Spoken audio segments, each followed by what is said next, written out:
위원님 지금 뭐 하세요?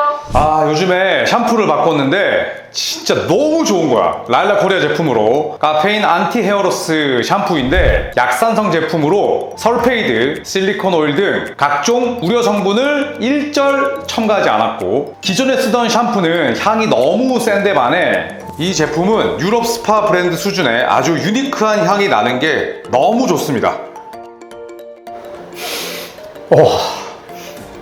이미 나는 지금 하와이 해변가에서 머리를 감는 느낌이에요. 머리 전체가 쿨링감이 진짜 예술입니다. 시중에 파는 샴푸도 많은데 굳이 라일락 코리아 샴푸가 좋은 게 뭐냐면 탈모 증상 완화 기능성에 정말 좋습니다. 탈모 증상이 조금이라도 있으신 분들 미리미리 관리하셔야 합니다. 트리트먼트나 린스가 필요 없을 정도로 정말 부드럽고 머릿결도 더 좋아지는 느낌입니다. 합성 항력 없이 천연 에센셜 오일을 썼기 때문인데 시간이 지날수록 시원함이 더욱 배가 되는 것 같아요. 위원님 이건 뭐죠? 이거는 라일락 코리아에서 나오는 카밍 바디워시인데요. 강하게 세정돼서 뽀드득한 느낌이 들면서도 또 탁월한 보습 효과를 자랑합니다. 물만 뿌려도 거품이 가볍게 씻겨 내려가는 게 편리성에서 100점 만점입니다. 그리고 이 라일락 코리아 제품의 장점이 전체적으로 두피의 쿨링감이 밸런스 있게 잡혀서 제품의 퀄리티가 높습니다. 착한 가격에 라일락 코리아 제품 최고입니다. 네, 반갑습니다. 조코피TV 조현일입니다. 자, 오늘은 LA 레이커스의 5가지 이슈에 대해서 말씀을 드리도록 하겠습니다. 저의 이제 부채널 농구 인사이드 채널도 런칭을 했으니까요. 또 많은 사랑 부탁드리고, 농구 인사이드 채널은 저의 이 세수대가 나오지 않습니다. 대신 목소리와 풀 자막으로 저희가 컨텐츠를 쭉 올리고 있고, 지금 3개가 업로드 됐으니까 또 많은 사랑을 부탁드리겠습니다. 자, LA 레이커스 당연히 기존은 윈 나오고요. 르브론 제임스와 함께 할 때 우승을 해야 된다라는 목표로 또 새 시즌을 준비하고 있습니다. 자, 선발 멤버는 5명 중에 4명은 사실상 정해졌다라는 게 중론인데요. 르브론, AD, 오스틴 리브스 그리고 디안젤로 러셀은 사실상 주전이 확정된 상황입니다. 이 부분을 이제 다비넨 감독이 또 힌트를 주기도 했었기 때문에 5명 중에 4명은 뭐 고정이 돼 있다라고 보시면 될 것 같은데, 나머지 한 자리는 누구일까라는 의문이 생길 수밖에 없습니다. 여러 선수들이 뭐 후보군에 올라 있죠. 루이 하치무라, 또 이번에 새로 데려온 타우린 프린스, 혹은 연장 계약 맺은 제러드 밴더빌트 등등이 있는데, 자, 루이 하치무라 같은 경우에는 지난 시즌 플레이오프 포스트 시즌 때 밴더빌트를 완전히 압도했습니다. 네, 그래서 제러드 밴더빌트보다 훨씬 더 빼어난 외곽 공격력과 또 득점 볼륨을 만들어낼 수 있기 때문에 사실 하치무라가 또 앞서가 있는 부분이 분명히 있죠. 네, 그래서 하치무라의 지난 시즌은 벤치에서 2자리 득점, 또 3점 40% 이상이었기 때문에 확실하게 눈도장을 찍는데 성공을 한 건 사실입니다. 자, 그리고 새롭게 영입한 토린 프린스 같은 경우에는 이번 프리시즌 때 맹활약 펼치고 있죠. 3점도 40%가 넘고, 또 토린 프린스는 사실 저리맨이긴 합니다만 어느 팀에 데려다 놔도 제 몫을 해낼 수 있는 굉장히 이 보명성이 뛰어난 선수입니다. 그래서 다비넨 감독도 그렇게 인터뷰를 했었죠. 토린 프린스는 진짜 프로페셔널한 선수다. 3&D에다가 키도 크다. 팀이 원하는 모든 역할을 해줄 수 있다는 이야기를 했었는데, 일단은 토린 프린스가 약점이 있다면 몸값이 쌉니다. 그리고 하치무라와 이 밴더빌트 같은 경우에는 지난 오프시즌 때 연장 계약을 맺었잖아요. 연장 계약을 맺었다는 건 팀이 이 선수에게 충분한 기회를 보장하겠다라는 것과 다름없습니다. 연장 계약을 맺어놓고 뭐 역할을 줄이거나 아니면 뭐 선수에게 충분한 롤을 주지 않는다면 그건 곧 결국 언해피 혹은 잘못된 투자라는 결론이 나올 수밖에 없잖아요. 그렇기 때문에 토린 프린스는 일단 싼 값에 들어온 선수라는 좀 태생적인 그런 한계가 있죠. 하지만 실력만 놓고 본다면 토린 프린스가 뭐 주전으로 뛴다고 해도 전혀 이상할 건 없습니다. 왜냐하면 충분히 3번으로 뛸 수 있기 때문이죠. 자, 그렇다면 밴더빌트는 어떨까요? 제러드 밴더빌트는 LA 레이커스가 지난 시즌에 트레이드를 단행하면서 젊은 피로서 또 데려온 그런 선수이기도 합니다. 뭐 엄청난 유망주라고 하기에는 이제 좀 연차가 쌓이긴 했습니다만 뭐 여전히 아직은 전성기가 도래하지 않은 선수죠. 자, 지난 시즌 기준으로, 정규 시즌 기준으로 밴더빌트가 르브론, AD, 오스틴 리브스, 디러셀과 함께 뛰었을 때, 그러니까 이 5명에서 함께 코트를 밟았을 때 77분 동안 무려 플러스 37점의 득실점 마진을 기록했습니다. 그러니까 77분이라 함은 사실 뭐 표본이 적죠. 왜냐하면 지난 시즌에 디러셀 그 다음에 밴더빌트 모두 다 미드 시즌 트레이드로 영입을 했기 때문에 긴 시간 뛰진 않았지만 반대로 놓고 보자면 그래 77분밖에 뛰진 않았지만 야, 이 77분 동안 득실 차이가 플러스 37점이면 이건 굉장히 유의미한 기록이 아닐까, 저는 그런 생각이 듭니다. 자, 그리고 플레이오프에서는 밴더빌트, AD, 오스틴 리브스, 디러셀, 그 다음에 르브론 제임스 이 5명이 뛰었을 때 덴버 너게츠를 만나기 전까지, 서부 결승 전까지 151분 동안 플러스 20점. 이 역시도 플레이오프에서 또 이런 기록을 냈기 때문에 더욱더 의미가 있겠죠. 그래서 숫자는 밴더빌트를 가리키고 있어요. 뭐 물론 지금 밴더빌트가 부상이긴 합니다만 뭐 그렇게 심각하진 않은 상태고, 또 지난해 플레이오프에서 보여줬던 퍼포먼스만 놓고 본다면, 또 나이나 뭐 그 다음에 또 연봉, 자 이런 것들을 놓고 본다면 하치무라가 더 많은 설득력을 얻을 수가 있겠죠. 근데 포지션의 밸런스로 놓고 봤을 때는 사실 토린 프린스 외곽 능력을 갖추고 있고 수비가 되기 때문에 저는 어떻게 놓고 본다면 하치무라나 밴더빌트보다 프린스가 더 나은 부분도 분명히 있거든요. 그래서 이 세 명이 선의의 경쟁을 펼치지 않을까, 그렇게 생각을 합니다. 자, 물론 뭐 게이브 빈센트와 디러셀을 투가드로 쓰고 오스틴 리브스를 3번으로 쓸 수도 있지만 그런 주전 라인업을 가동할 가능성은 거의 제로에 수렴을 하고 나머지 이 주전 베스트 5의 한 자리를 놓고 루이 하치무라, 토린 프린스, 제라드 밴더빌트가 싸우는 형국이다 라고 보시면 될 것 같습니다. 자, 두 번째입니다. 이제 20년 차를 넘어선 르브론 제임스, 21년 차인데 21년 차를 맞이한 르브론 제임스의 플레이 스타일은 어떨까요? 어쩔 수 없이 많이 바뀔 수밖에 없겠죠. 나이가 들면 신체 조건은 뭐 그대로다 하더라도 운동 능력이 현저히 떨어지고, 그리고 림에서 야투를 던지는 거리가 점점 멀어집니다. 왜냐하면 돌파가 용이하지 않으니까. 자, 실제로 르브론은 최전성기에 평균 한 경기에 13번 이상의 돌파를 기록을 했습니다. 그러니까 드리블 드라이브든 뭐 아니면 그냥 림으로 이제 어택 더 림을 하는 그 횟수를 말하는 그런 지표인데, 지난 시즌에는 9.7개였어요. 그러니까 전성기보다 3회 이상은 줄어들었죠. 물론 9.7개라는 절대적인 수치 자체는 여전히 빼어납니다만 르브론 제임스는 이제 어쩔 수 없이 또 세월을 절감할 수밖에 없는 부분이 분명히 있습니다. 자, 그리고 1대1 아이솔레이션과 픽앤롤 시도 역시 최정점에 비해서는 크게 줄어들었어요. 그렇다면 볼륨은 전체적으로 비슷하잖아요. 최전성기와 득점의 크기는 차이가 없습니다. 뭐 오히려 막 평균 득점이 더 올라가는 경우도 있었는데 아이솔레이션과 그 다음에 돌파가 줄어든 대신에 뭐가 늘었냐? 바로 스팟업과 트랜지션 공격이에요. 그래서 스팟업 같은 경우에는 예를 들어서 뭐 앤서니 데이비스의 로포스트 아니면 디러셀의 뭐 아이솔레이션, 그럼 공을 가진 반대쪽에 서 있으면서 캐치앤고나 고인 캐치하거나 스팟업 슛을 던지는 거잖아요.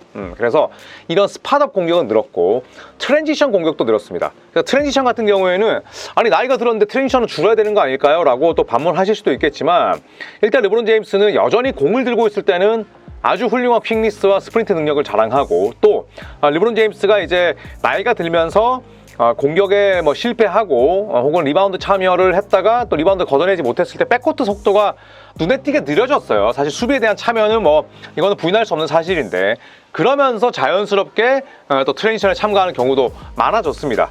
그래서 스팟업과 트랜지션 공격 같은 경우에는 계속해서 늘어나고 있는 추세죠. 자, 그래서 플레이오프에서는 이런 경향이 더욱 심화될 수밖에 없죠.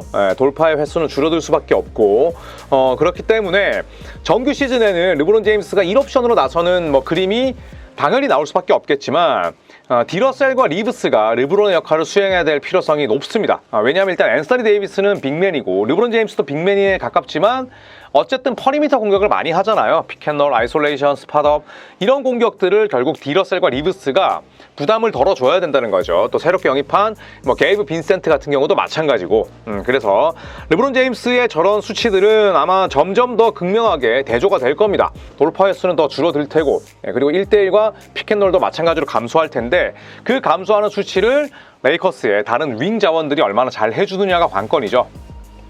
자, 그리고 세 번째, 역시나 르브론 제임스에게 사이드킥이 필요하다면 앤서니 데이비스도 마찬가지입니다. 일단 다비렌 감독은 앤서니 데이비스가 3점을 매 경기 6개씩 시도하길 원하는 상황이에요. 전반 3개, 후반 3개 던져라. 물론 뭐 그러기는 쉽지 않다는 거 알고 있지만 나는 AD가 좀 더 많은 외곽슛을 던졌으면 좋겠다라고 직접적으로 언급을 했습니다. 다비렌 감독의 이야기대로 이 앤서니 데이비스가 외곽에서 머무는 시간이 길어진다면 반대로 인사이드에서 비비는 시간은 자연스럽게 줄어들겠죠. 그랬을 때 결국 다른 빅맨들의 역할이 중요한데 일단 이번 오프시즌을 통해서 2명의 빅맨을 데려왔죠. 바로 잭슨 헤이즈와 크리스찬 우드입니다. 네, 그래서 이 잭슨 헤이즈 같은 경우에는 슈팅이 없죠. 3점을 잠깐 장착하나 싶었지만 또 지난 시즌 기점으로 봉인시켰고, 네, 그렇기 때문에 이 잭슨 헤이즈의 가장 큰 강점은 결국 라패스를 마무리하는 랍스렛 혹은 인사이드에서 주워먹기 혹은 트랜지션 상황에서 이제 빼어난 마무리 솜씨로 가져가는 피니셔 역할. 자, 이 정도인데 그런 측면에서 놓고 본다면 과거에 이제 자베일 맥키나 혹은 드와이트 하워드의 역할을 대체할 수 있을까? 대체한다면 금상첨화죠. 물론 자벨 맥키와 드와이트 하워드보다는 이 잭슨 헤이즈 선수의 티어 자체가 떨어지긴 하지만 반대로 랍스렛 혹은 트랜지션에서 피니셔 역할을만 해준다고 하더라도 앤서니 데이비스의 부담이 훨씬 줄어들 수 있겠죠. 자, 그리고 AD가 빠졌을 때, 그러니까 AD가 15경기 이상은 빠지지 않겠어요? 그리고 또 AD가 벤치에 있을 때 크리스찬 우드의 역할은 어떨 것이냐. 그러니까 AD와 크리스찬 우드 투빅을 프리시즌 때 많이 가동하긴 했습니다만 사실 저는 앤서니 데이비스와 크리스찬 우드는 한 플로어에서 있는 것보다는 서로가 한 플로어에 있는 것보다는 데이비스와 우드는 각각 뛸 때 더 좋은 효과가 있다고 생각을 하거든요. 네, 그렇기 때문에 AD가 빠졌을 때의 크리스찬 우드의 역할, 그러니까 물론 공격적으로 더 특화되어 있는 선수고 수비는 상당히 큰 약점이기 때문에 AD의 빈자리를 완벽히 메우지는 못하겠죠. 자, 하지만 그동안 레이커스는 AD나 르브론에 빠졌을 때 굉장히 공이 정체되는 경우가 많았습니다. 볼의 흐름 자체가. 그런데 크리스찬 우드는 혼자 힘으로 어쨌든 우겨 넣을 수 있는 그런 능력은 또 지니고 있고, 그리고 이제 세로 수비 자체가 완전히 엉망은 아니기 때문에 AD가 빠졌을 때 우드의 역할을 기대해봐도 좋지 않을까 생각이 듭니다. 또 긴 시간은 아니겠지만 크리스찬 우드와 앤서니 데이비스의 공존 가능성에 대해서도 충분히 레이커스 팬들이 기대하고 있지 않을까라는 생각이 드네요. 자, 그렇다면 제2의 카루스와 몽크는 누가 될까? 분명히 이제 갑자기 툭 튀어나온 존재들이 결국 그 우승팀에 아주 큰 역할을 하면서 또 큰 조각의 일원이 되는 경우가 많잖아요. 2020년에 레이커스가 우승했을 때 알렉스 카루소가 그런 선수였죠. 그래서 카루소 같은 경우에는 레이커스가 뽑고 키운 선수고, 또 말릭 몽크 같은 경우에는 레이커스 시절을 통해서 주가를 높였습니다. 그 전까지는 샬럿 호네츠에서 마이클 조던에게 뒤통수를 얻어봤고 실패한 유망주다라는 평가가 더 많았었는데 레이커스 와서 본인의 주가를 높였고 지금은 세크라멘토에서 빼놓을 수 없는 선수가 됐죠. 자, 현 시점에서 레이커스, 오스틴 리브스가 3옵션으로 올라섰습니다.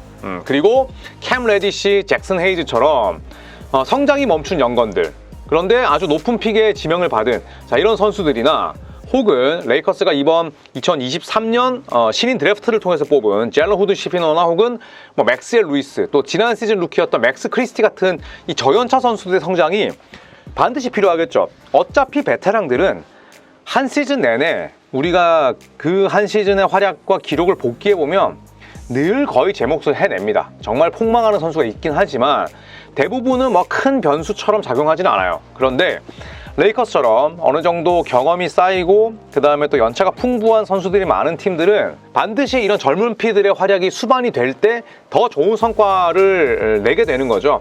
그런 측면에서 놓고 봤을 때 레디시, 잭슨 헤이즈처럼 이전 소속팀에서 좋은 평가를 받지 못했던 선수들이 결국 기대를 충족시키거나 아니면 후드 시피노, 이번 프리시즌 때는 굉장히 실망스럽긴 했습니다만 또 맥스웰 루이스처럼 항상 프로에 와서 이제 준비된 모습을 보여줄 수 있는 이런 선수들이 마치 스틸픽처럼 이렇게 활약을 펼친다면 레이커스의 대권 가능성은 그만큼 더 높아지겠죠.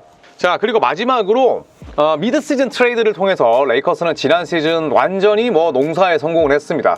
그렇다면 올 시즌은 어떨까? 이번에 라펠리카 단장이 프리시즌 때 인터뷰를 했습니다. 그래서 오프시즌 때 가장 큰 중점은 어디에 뒀느냐라는 질문에 연속성이다. 우리는 5명의 선수와 FA 계약 혹은 연장 계약을 맺었는데 그 부분이 가장 만족스럽고 지난 시즌 컨퍼런스 결승까지 진출했던 멤버들을 고스란히 유지하고자 했던 게 목표였다. 그리고 우리는 이뤄냈다라는 얘기를 했습니다. 하지만 또 시즌을 치르다 보면 또 물이 새는 곳이 있고 또 채우고 싶은 포지션이 분명히 있을 거 아니에요. 그랬을 때 레이커스가 또 한번 트레이드를 할지 궁금합니다. 자, 르브론과 AD, 리브스 같은 경우에는 거의 언터처블이겠죠. 나포세일. 자, 이 선수 정도를 제외한 나머지 선수들과 2029년 본인들이 가지고 있는 픽으로 트레이드를 제안할 수는 있습니다. 네, 그래서 루이 하치무라, 디앤젤로 러셀과 연장 계약을 맺었지만 이 선수들의 트레이드가 가능해지는 시점부터 또 카드를 만지작거릴 수 있는 거죠. 그래서 뭐 제라드 반더빌트도 또 그 대상이 될 수 있고요.